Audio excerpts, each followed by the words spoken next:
YouTube has no shortage of creators that claim to know the ins and outs of the YouTube algorithm. They study countless hours of content and say if you follow their tips and tricks, you could be the next MrBeast. But are they legit or just full of shit?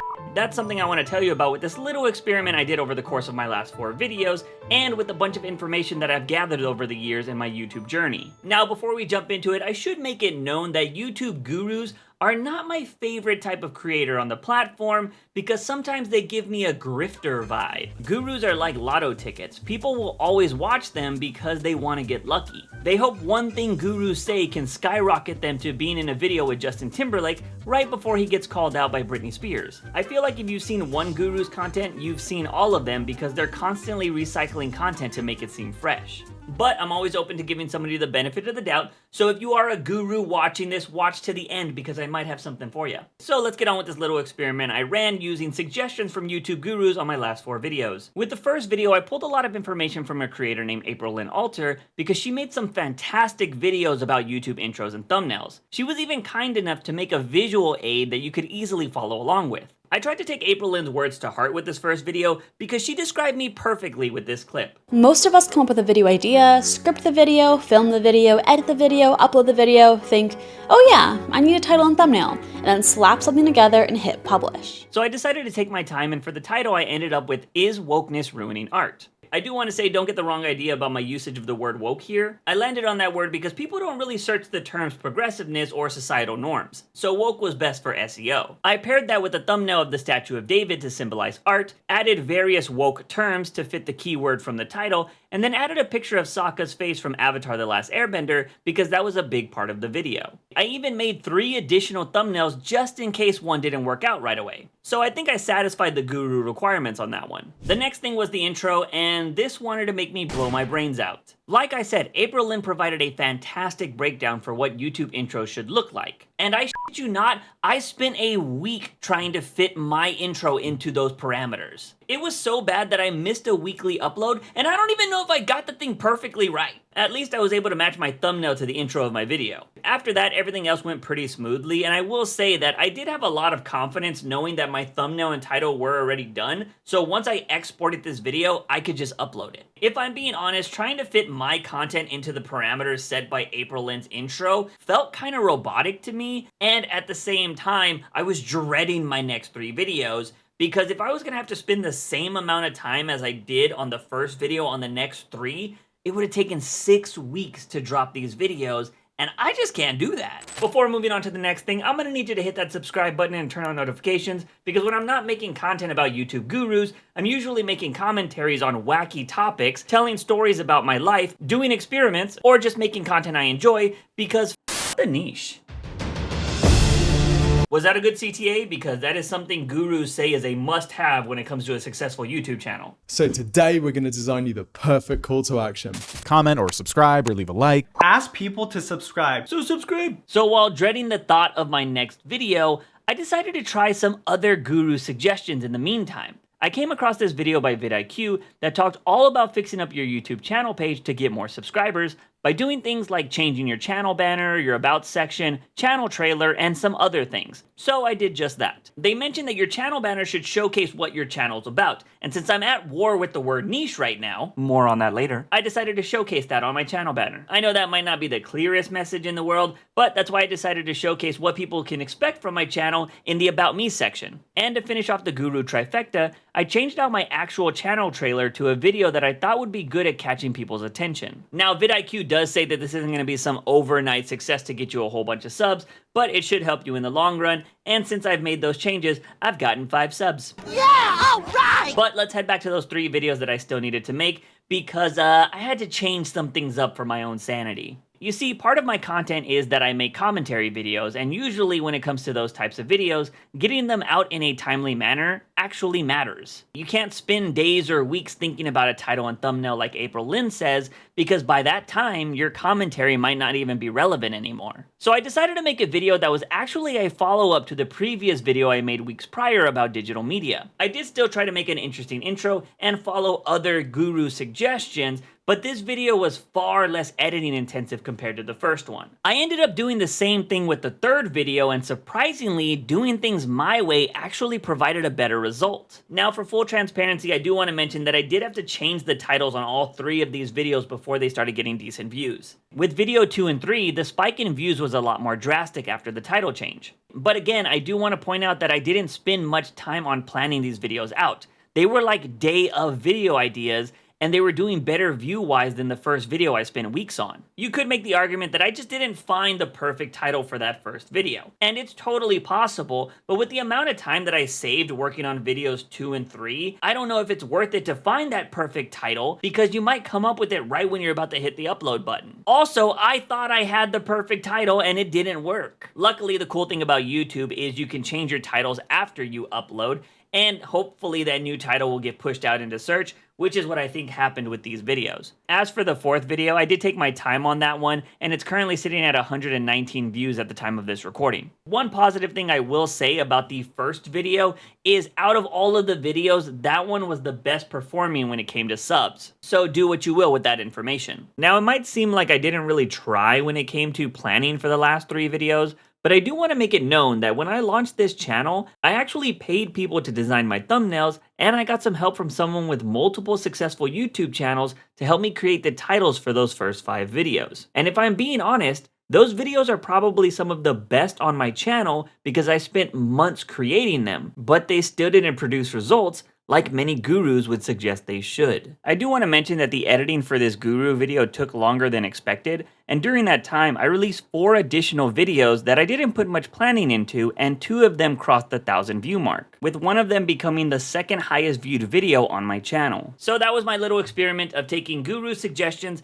and applying them to my current videos, but now I want to talk about some other things gurus do that I don't put that much trust into. For example, one thing I tried on a previous video was this idea of unchecking this box that you can find in your upload settings.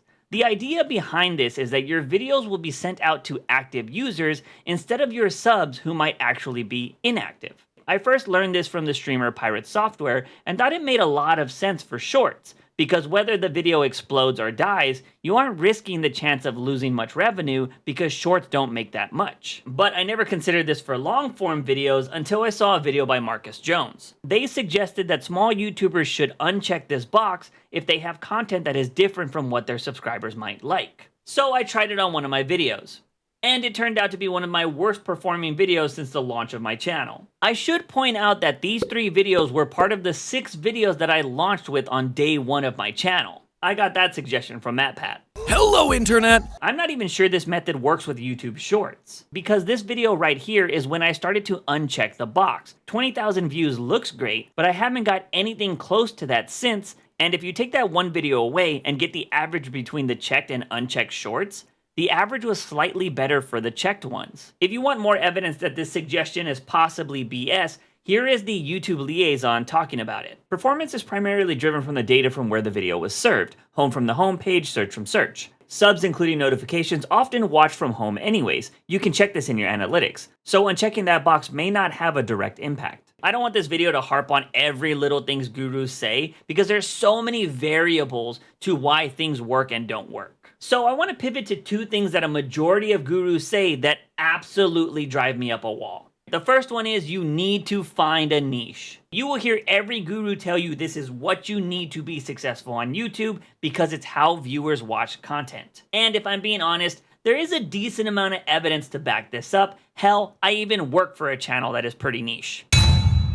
My issue is that they hardly ever, if at all, talk about the negatives of doing niche content. Like for starters, everyone is trying to make niche content now, so you can't just be basic. You have to be a creator that plays Call of Duty while driving a speedboat and farting the ABCs. And if you're lucky, people might actually watch more than one video of you doing that. Another thing they don't really talk about is if you do niche content and that niche just suddenly dies, you are out of luck. And I know this personally because I used to have a somewhat successful niche channel and I burnt that to the ground. You can't pivot to new content and think it's gonna work, because now every time you upload, you're fighting the algorithm and your subscribers. Because every time they don't click on a video, the algorithm thinks it sucks. Why do you think I started this new channel and have the hashtag the niche because I tried to pivot and it didn't work. If you want that full story, I'll push to it at the end of the video. But talking about niches is not the most annoying things that gurus do because that crown is reserved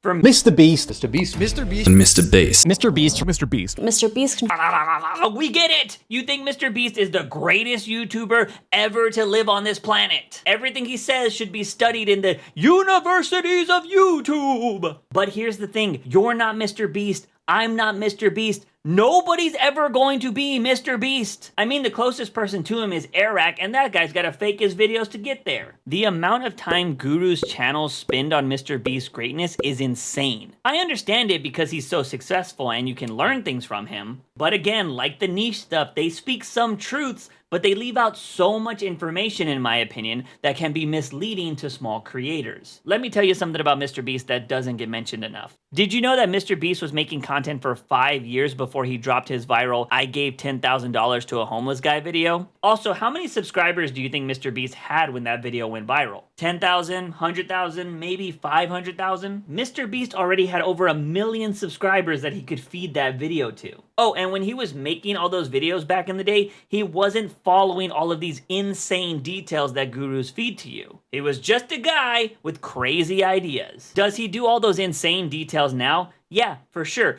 But he also has a team of people that come up with titles and thumbnails so he doesn't have to waste time on it. He has a massive amount of editors to pop out his content. I would assume he also has a team of people to come up with ideas for videos. And the one thing I feel like people don't talk about enough is that MrBeast has his videos dubbed in 14 different languages. The reason he gets so many views is because he can be understood by so many people around the world. MrBeast himself even says there's no such thing as the perfect video. Your first video is not going to get views.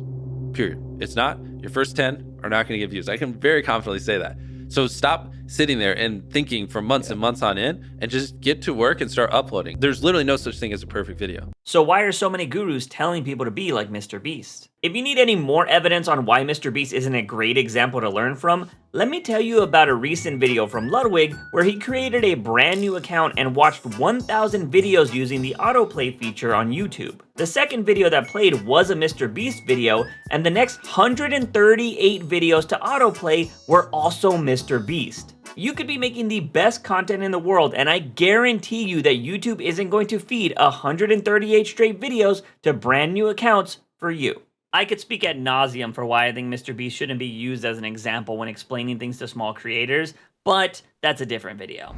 Hey, Editor Juice here. I noticed while editing this video, I didn't touch on things that I wish gurus actually did, like solving unique problems for creators. For example, explaining why YouTube won't push certain shorts depending on the content inside. I'm currently trying to figure out why this short on my channel is dead in the water. I've uploaded the video several times, I changed the intro, I tried multiple thumbnails, and I even blurred anything that could be remotely viewed as bad, and YouTube still refuses to push the short. I actually had the same issue with my most successful short on my channel, and that's the 20K video. This short originally had a thumbnail with Belle Delphine on it, and it wouldn't get more than 10 views. I decided to change the thumbnail, remove part of the intro, and blur out anything that mentioned the spicy site she works on. And that seemed to fix the issue. And it's small things like that I wish gurus would actually talk about. Because I feel like a lot of creators have great content, they're just making a small error that they have no idea that they're doing. The last thing I want to touch on, I feel like a lot of gurus won't talk about because it's kind of counterproductive to their content. And that's the idea of you needing some luck on YouTube. But don't take my word for it.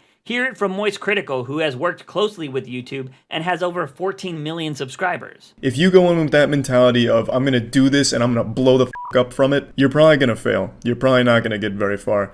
You have to understand, even if you're making the best content the world's ever seen, you're producing nothing but genuine masterpieces, there's still a great chance no one ever finds them. You're competing with millions upon millions of other people doing the exact same of every second of every day. So let's say you post a YouTube video and it's perfect. It is something the world has never seen before. That maybe gets like 20 views because you have so much going on around you, so much other content. Internet creation is so saturated, it takes nothing but pure luck to stand out. Even if you have like a marketing push, you're probably not going to see so much return off of that. The reason why I like Moist Critical saying this is because he's like the anti-MrBeast. He uploads 2 videos a day about random topics that average about 1 million views or more, and he has the most basic ass thumbnails and doesn't even have some crazy fancy intros. He's just a dude on the internet talking about what he wants, and that's what makes him authentic. And I think people being authentic